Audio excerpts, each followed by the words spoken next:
राधे राधे। आप सबका स्वागत है मेरे चैनल में। परमा एकादशी व्रत के पारण की तिथि द्वादशी को है। ब्राह्मण भोजन और दान के बाद ये किया जाता है। इस व्रत के पारण के समय यानी कि द्वादशी के दिन तुलसी माता की कथा सुनना बेहद शुभ माना जाता है, जिससे व्रत का संपूर्ण फल प्राप्त होता है। पारण का समय। एकादशी व्रत का पारण द्वादशी तिथि के सूर्योदय के पश्चात निश्चित शुभ मुहूर्त में ही करना चाहिए। तुलसी के पत्ते यानी कि तुलसी दल। पारण के समय हमें जल में तुलसी का पत्ता डाल के तुलसी दल ग्रहण करना चाहिए और इसी से व्रत खोलना चाहिए। एकादशी तिथि पे तुलसी माता को जल नहीं चढ़ाया जाता है और ना ही उन्हें स्पर्श किया जाता है, क्योंकि आज वो भी व्रत करती हैं और इस दिन वो भगवान विष्णु की आराधना में लीन होती हैं। आप उनके समक्ष दिया जला सकते हैं। तुलसी माता की कथा सुनने से आपका व्रत संपूर्ण होता है, आपका पारण संपूर्ण होता है। कथा इस प्रकार है। पौराणिक कथा के अनुसार वृंदा तुलसी यानी कि भगवान विष्णु की परम भक्त थी। उनके पति जालंधर का वध होने पर भगवान विष्णु ने वृंदा के सतीत्व और धर्म की रक्षा करने के लिए उन्हें पृथ्वी पे तुलसी माता के रूप में प्रकट होने का आशीर्वाद दिया था। इसी कारण से वृंदा को देवी का दर्जा प्राप्त हुआ और तुलसी का पौधा अत्यंत पवित्र इसीलिए माना जाता है। द्वादशी के दिन तुलसी माता की यह कथा सुनने से और उनकी पूजा करने से सभी पाप नष्ट होते हैं, घर में सुख शांति आती है, आपका व्रत संपूर्ण माना जाता है। हिंदू धर्म में तुलसी माता को पूजनीय और विष्णु प्रिया माना जाता है और मुख्य रूप से देवी वृंदा और भगवान विष्णु के प्रसंग पे यही कथा आधारित है। असुर जालंधर का जन्म समुद्र मंथन के समय भगवान शिव के तेज से हुआ था। जालंधर बहुत शक्तिशाली और अभिमानी था, घमंडी था। उसकी पत्नी वृंदा दैत्य कालनेमी की पुत्री थी। भगवान विष्णु की परम भक्त और अत्यंत पतिव्रता स्त्री थी। वृंदा के पतिव्रता धर्म की शक्ति के कारण ही कोई भी देवता जालंधर को युद्ध में नहीं हरा पाता था। देवताओं ने इस संकट से मुक्ति पाने के लिए भगवान विष्णु से प्रार्थना की। जालंधर के बल को तोड़ने के लिए भगवान विष्णु ने जालंधर का रूप धारण किया और वृंदा के महल के बाहर पहुंच गए। बाहर खड़े हुए देख करके वृंदा को लगा कि उनके पति आए हैं युद्ध से जीत के वापस। जैसे ही वृंदा ने अपने पति, जो कि असल में भगवान विष्णु थे, उनको छुआ, जालंधर का बल उसी समय खत्म हो गया और युद्ध में भगवान शिव ने उसको हरा दिया और जालंधर मारा गया। तब वृंदा ने इस छल का जैसे ही उसको पता चला तो वह बहुत क्रोधित और दुखी हुई। उसने भगवान विष्णु को पत्थर का होने का श्राप दे दिया और भगवान विष्णु ने अपनी भक्त का श्राप स्वीकार करा और पत्थर के रूप में बदल गए, जिसे हम शालिग्राम के नाम से पूजते हैं। और बाद में वृंदा को भगवान विष्णु का यह रहस्य समझ आया तो वह पश्चाताप में आके उसी स्थान पे अग्नि समाधि में लीन हो गई। अग्नि समाधि के पश्चात वृंदा की राख से एक पवित्र पौधा निकला, जिसे स्वयं भगवान विष्णु ने तुलसी नाम दिया और भगवान विष्णु ने वरदान दिया कि तुम्हारा स्थान मेरे शीश पे होगा। तुम्हारे बिना मेरी कोई भी मेरा भोग या प्रसाद अधूरा माना जाएगा और मेरा विवाह शालिग्राम रूपी पत्थर के साथ होगा। इस आशीर्वाद के परिणाम स्वरूप आज भी कार्तिक मास की देव उठनी एकादशी के दिन तुलसी विवाह, शालिग्राम और तुलसी माता का विवाह पूरे हर्षोल्लास के साथ मनाया जाता है। एक कथा और भी है, लोक कथा। इसके अलावा एक लोक प्रथा और भी लोकप्रिय है। एक बार एक बुढ़िया माई रोज तुलसी की पूजा करती थी और बाद में वह माता गोकुल यानी कि बैकुंठ में वास करने गई। कृष्ण जी का कंधा मृत्यु के बाद उसे सहारा मिला जो वो मांगती थी। एक दिन बुढ़िया की सच्ची भक्ति से प्रसन्न होकर भगवान श्री कृष्ण ने स्वयं बालक का रूप धारण कर लिया और उसकी अर्थी को कंधा दिया और उसे बैकुंठ धाम पहुंचा दिया। इस प्रकार से तुलसी माता की कथा सुननी चाहिए पारण के समय।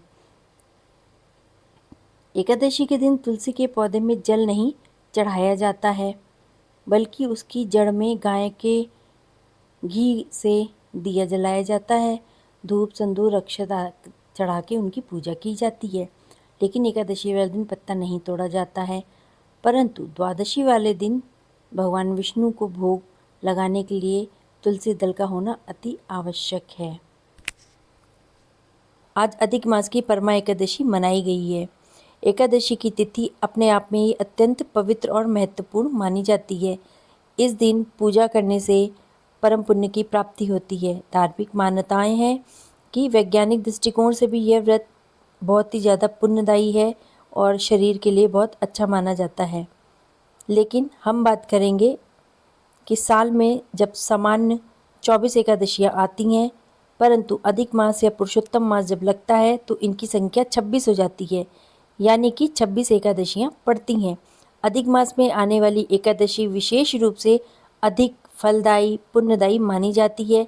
इसी में से एक परमा एकादशी है जो अत्यंत दुर्लभ होती है, क्योंकि यह 3 साल में एक बार आने वाले अधिक मास में पड़ती है। पारण 11 तारीख को हमने ये व्रत आज रखा है और पारण परमा एकादशी का व्रत का जो पारण है यानी कि व्रत को तोड़ने का जो समय है वो है 12 जून, यानी कि कल सुबह 5:23 से 8:10 के बीच में पारण का समय है। इस समय हमको व्रत को तोड़ना है, यानी कि व्रत का पारण करना है। द्वादशी वाले दिन व्रत का पारण किया जाता है। 11 जून की एकादशी है आज की, और कल 12 जून का पारण का समय है, वो है 5:23 से 8:10 तक का। परमा एकादशी का व्रत विशेष रूप से 5 दिनों तक करने की परंपरा बताई जाती है। व्रत की शुरुआत एकादशी से पहले या फिर उसी दिन की जाती है। इस दौरान अनाज का सेवन नहीं किया जाता है, केवल फल, दूध और तरल आहार ही लिया जाता है। जबकि संभव हो सके तो इसको निर्जला भी रख सकते हैं, जो कि सर्वोत्तम माना जाता है। व्रत के दिन प्रातः स्नान करके हमको साफ सुथरे वस्त्र धारण करके पूजा पाठ करना है, व्रत की कथा सुननी है, ओम नमो भगवते वासुदेवाय मंत्र का जाप करना है। और हमको बहुत सारी बातें हैं जिनका ध्यान रखना अति आवश्यक होता है। यह दिन बहुत ही पवित्र है और पारण का जो समय है हमको उस व्रत का पारण हमेशा हमको मुहूर्त में ही करना चाहिए, क्योंकि अगर हमने व्रत रखा है तो हमको व्रत का पारण उसी समय करना चाहिए जब शुभ समय होता है। उस पारण के समय में जब हम करते हैं तो हमारा व्रत सफल माना जाता है और हमको अत्यधिक पुण्य की प्राप्ति भी होती है, और हमारे किए गए कोई भी जाने अनजाने में पाप हो उससे हमें मुक्ति प्राप्त होती है। और हमें श्री हरि को जो भी हमने प्रसाद में चढ़ाना है उसका विशेष ध्यान रखना है कि हम या तो उनको मक्खन और मिश्री चढ़ा सकते हैं, पंचामृत चढ़ा सकते हैं, और हम उनको तुलसी दल ज़रूर चढ़ाना है इस दिन हमको। और हमको व्रत के पारण को जब करना है तो तुलसी दल वाले जल को ही ग्रहण करना है, उसी से व्रत का पारण करना है। सात्विक भोजन करना है, चावल इस दिन अवश्य खाए जाते हैं व्रत के पारण में। और हमको सात्विक भोजन करना है, मतलब कि लहसुन प्याज और किसी भी तरह की ख़राब चीज़ होती है नॉनवेज वगैरह वो नहीं खाना है। और हमारे कुछ चीज़ों का विशेष ध्यान रखा जाता है। पारण में हमें क्या खाना चाहिए? ज्योतिष शास्त्र के अनुसार एकादशी व्रत का पारण सात्विक चीज़ों का सेवन करने से करना चाहिए। व्रत पारण के लिए तुलसी दल और जल सबसे उत्तम माना जाता है। परमा एकादशी के बाद हमको व्रत करने के बाद जो पारण है वो इस प्रकार से किया जाता है। जो विधि मैंने आपको बताई है उसी विधि से करिए, और अंत में क्षमा याचना अवश्य करनी है। क्षमा याचना करनी है प्रभु के सामने कि हे प्रभु, मैंने आपका व्रत रखा और मैंने नियम और जो भी मैंने किया है जाने अनजाने में अगर मुझसे कोई गलती हो गई हो तो प्रभु हमें माफ़ करिएगा, दया करिएगा, दया दृष्टि हम पे बना के रखिए और गलतियों के लिए क्षमा करिए। मेरे व्रत को स्वीकार करिए, मेरी मनोकामनाओं को पूर्ण करिए। और मंत्र का जाप और आरती करनी है। ओम नमो भगवते वासुदेवाय मंत्र का जाप करना है और हमको दान अवश्य करना है। दान में हमने जिस भी चीज़ का त्याग करा है उस चीज़ का दान हमें करना है और दान करने के बाद हमारा व्रत संपूर्ण माना जाएगा। और चूँकि ये अधिक मास का व्रत है तो पारण के बाद इसकी अधिक से अधिक मनोकामनाएं पूर्ण होंगी और फल की प्राप्ति होगी, अक्षय पुण्य की प्राप्ति होगी। अगर आपको मेरा चैनल पसंद आया है तो इसको लाइक शेयर और